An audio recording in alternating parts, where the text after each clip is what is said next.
Welcome to one of the most famous attractions of Rasht, the fish market and Sabzeh Meydan.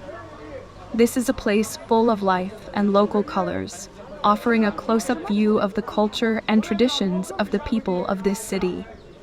The Rasht fish market, with its variety of fresh fish and seafood from the Caspian Sea, is a unique spot for seafood enthusiasts. With the lively voices of vendors passionately showcasing their products and the various aromas of fresh fish and local vegetables, it provides a special and unforgettable experience.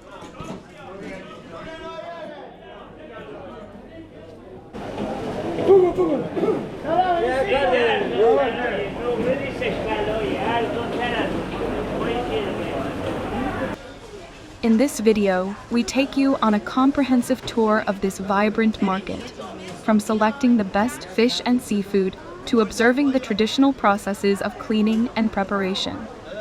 We'll also take a stroll around Sabzeh Meydan, a historic and bustling area of Rasht, where local vendors sell fresh fruits, vegetables, and spices.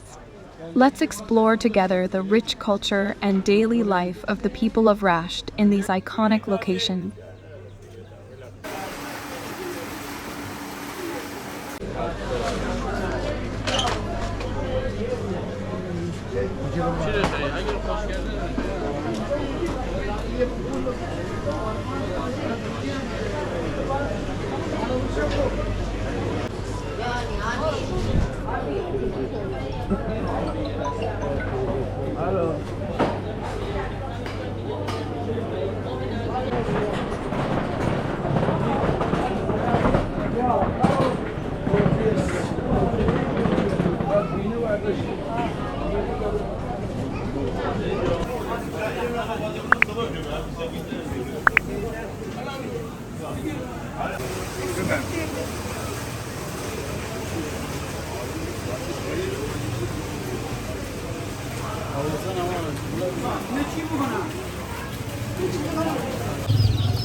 سلام سلام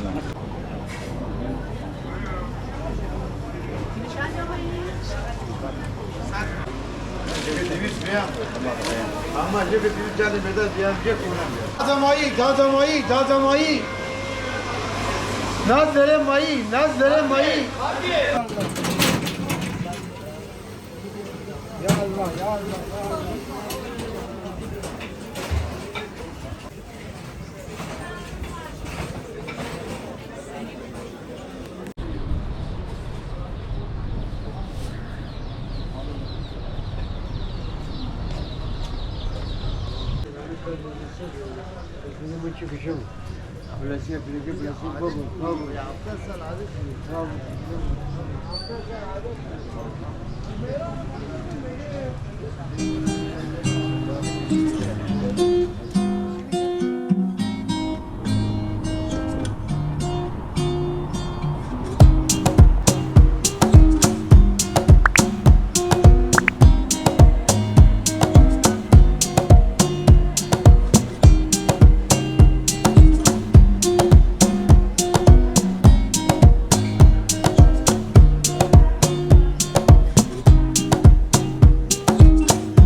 Mama, take this badge off of me.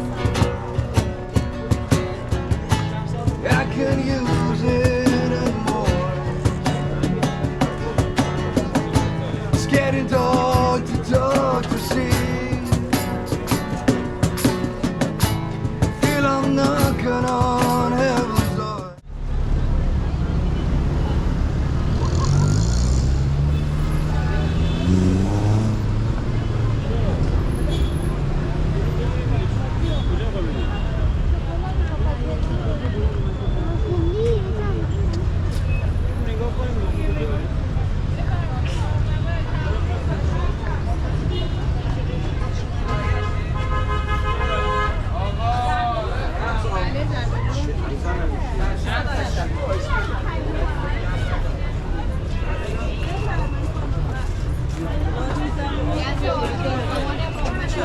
This is the thing I'm tired of.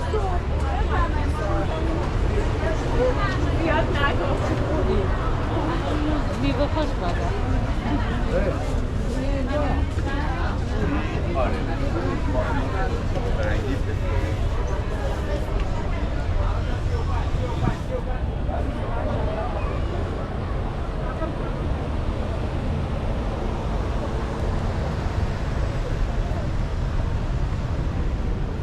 Jandeiro.